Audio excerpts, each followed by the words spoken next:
নমস্কাৰ ছাত্ৰীসকল, আশা কৰোঁ সকলোৱে ভালে আছে। তোমালোকক নতুন এটা ভিডিঅ'লৈ স্বাগতম জনালোঁ। আজি এই ভিডিঅ'টোৰ যোগেদি আমি গণিতৰ কিছুমান MCQ প্ৰশ্ন আলোচনা কৰিম। চোৱা, ইয়াত চেপ্টাৰ 1 মানে প্ৰথম লেচনৰ পৰা কেনেকুৱা ধৰণৰ MCQ পৰীক্ষাত আহিব পাৰে, ইয়াত তাৰে কেইটামান নমুনা দিয়া হৈছে। এইখন এখন মডেল পেপাৰ হয়। প্ৰথম প্ৰশ্নটো দিছে LCM of 2 cube into 3 plus 5 and 2 to the power 4 into 5 into 7। তো এই দুটা সংখ্যাৰ আমাৰ ইয়াত লসাগু কোনটো হ'ব সেইটো ফাইণ্ড আউট কৰিব লাগে। তো সেইকাৰণে আমি কি কৰিম, ইয়াত চোৱা গোটেইখিনি আমাৰ কি দিয়া আছে, মৌলিক সংখ্যা দিয়া আছে 2 3 5 2 5 7। তো কি আছে সংখ্যাবিলাক, মৌলিক সংখ্যাবিলাক সেইবিলাক আমি লিখি ল'ব লাগিব। ইয়াত কি আছে 2, তাৰপিছতটো কি আছে 3, তাৰপিছতটো কি আছে 5 আৰু শেষতটো কিমান আছে 7। ঠিক এতিয়া আমি কি কৰিম যে 2ৰ ওপৰত হাইয়েষ্ট পাৱাৰ কি আছে 4, তো 4টো লিখিব লাগিব ইয়াত। এতিয়া চোৱা 3ৰ ওপৰত হাইয়েষ্ট পাৱাৰ কি আছে 1, ঠিকে লিখিব নালাগে। 5ৰ ওপৰত কিছু নাই মানে 1 লিখিব নালাগে 7। তো এইকেইটা আমি যদি পূৰণ কৰোঁ যিটো আহিব সেইটো হ'ব ইয়াৰ লসাগু। তো ইয়াত চোৱা 2 to the power 4 মানে কিমান পাম আমি 16 পাম। 2 to the power 4 মানে কিমান পাম 16 পাম। এতিয়া 16ক যদি 5 দি পূৰণ কৰোঁ 5 16 গুণ কিমান হয় 80 হয়। 5 16 গুণ 80 গ'ল। এতিয়া কি থাকে আমাৰ 3 আৰু 7, 3 আৰু 7 পূৰণ কৰিলে কিমান হয় 3 7 গুণ 21। এতিয়া শূন্যটো আমি আগতে থৈ ল'লোঁ। এতিয়া 8ৰে পূৰণ, 8 1 গুণ 8 আৰু 2 গুণ 16, তেনেহ'লে কিমান পালোঁ 1680। 1680 কোনটো হয় মানে আমাৰ C নম্বৰটো হয় সঠিক উত্তৰ। আশা কৰোঁ বুজি পালে। তো লসাগু দিলে এনেকৈ কৰিব লাগিব। এতিয়া যদি গসাগু উলিয়াব দিয়ে তেতিয়াহ'লে কি কৰিম চোৱা, দ্বিতীয় প্ৰশ্নটো চোৱা। দ্বিতীয় প্ৰশ্নত কৈছে গসাগু উলিয়াব দিছে। কি কৈছে 3 to the power 4 into 2 to the power 4 into 7 cube and 3 square into 5 plus 7ৰ গসাগু উলিয়াব লাগে।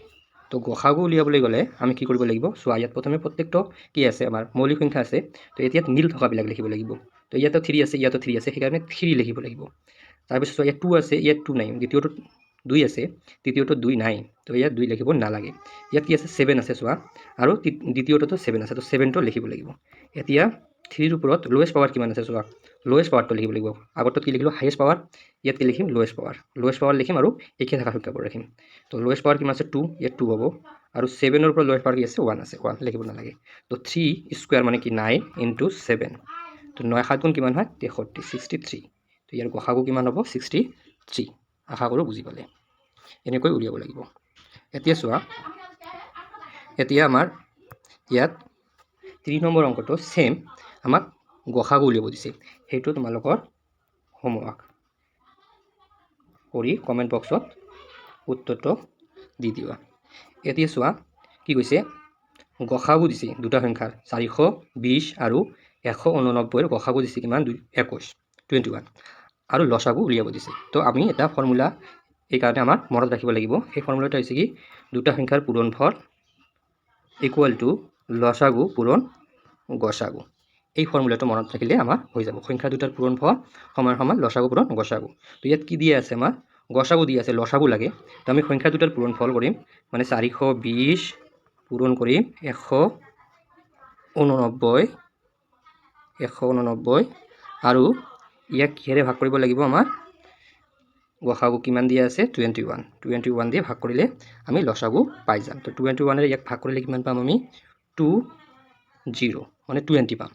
তো 20 দি আমি 189ক পূৰণ কৰিব লাগে। তো শূন্যটো যদি আমি বেলেগকৈ লিখি ৰাখোঁ তেনেহ'লে আমি 2 দি পূৰণ কৰিলে কিমান পাম 9 2 গুণ 18, 8 হাতে থাকিব কিমান 1, 8 2 গুণ 16, 1 17 7 হাতে 1, 2 1 2 3। তো উত্তৰ কিমান হ'ব 3 7 8 0, 3 7 8 0 মানে C নম্বৰটো হ'ব সঠিক উত্তৰ। আশা কৰোঁ বুজি পালে। তো এনেকুৱা ধৰণৰ প্ৰশ্ন আমাৰ চেপ্টাৰ 1ৰ পৰা পৰীক্ষাত আহিব। ঠিক আছে, MCQৰ বাবে। আৰু চোৱা যে 2 নম্বৰৰ প্ৰশ্নৰ বাবে এনেকুৱা ধৰণৰ প্ৰশ্ন এটা পৰীক্ষাত আহিব। এনেকুৱা ধৰণৰ প্ৰশ্ন ইয়াত দিয়া আছে চোৱা, যে মৌলিক উৎপাদকীকৰণ পদ্ধতিত 96 আৰু 120ৰ লসাগু আৰু গসাগু উলিয়াব দিছে। একেদৰে 576 আৰু 512ৰ লসাগু উলিয়াব দিছে। তাৰ 7 নম্বৰটো ছেম, 8 নম্বৰটোও ছেম, আৰু 9 নম্বৰটো হৈছে প্ৰুভ ডেট, প্ৰমাণ কৰিব দিছে 7 - 2 √3 এটা অপৰিমেয় সংখ্যা।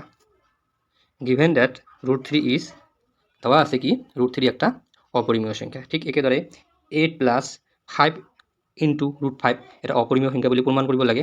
তো এনেকুৱা ধৰণৰ প্ৰশ্ন আমাৰ চেপ্টাৰ 1 পৰা 2 নম্বৰৰ কাৰণে আহিব পাৰে। এইবিলাক ঘৰত প্ৰেক্টিছ কৰিবা। এনেকুৱা ধৰণৰ প্ৰশ্ন এতিয়া 3 নম্বৰৰ কাৰণে এনেকুৱা ধৰণৰ এটা প্ৰশ্ন পৰীক্ষাত আহিব পাৰে। এনেকুৱা ধৰণৰ প্ৰশ্ন The proof that √3 is a irrational number, মানে প্ৰমাণ কৰা যে √3 এটা অপৰিমেয় সংখ্যা বা √2 এটা অপৰিমেয় সংখ্যা, এনেকুৱা ধৰণৰ প্ৰশ্ন দিব পাৰে। বা এটা প্ৰশ্ন দিছে, এইটো ইম্পৰ্টেণ্ট প্ৰশ্ন হয়, আহিব পাৰে যে এটা ট্ৰপিক সিঙ্গেলত লাইট কেইটা আছে ৰাইট, এটা 48 সেকেন্ড, 72 সেকেন্ড এণ্ড 108 সেকেন্ড ৰেসপেক্টিভলি। মানে কি কৈছে, the tropic light at 3 difference road, মানে ট্ৰপিক লাইট ডিফারেন্স রোড মানে বেলেগ বেলেগ রাস্তাত, তিনিটা বেলেগ বেলেগ রাস্তাত, এটা 48 সেকেন্ড, এটা 72 সেকেন্ড আৰু এটা 108 সেকেন্ডৰ মূৰে মূৰে কি হয় জ্বলে।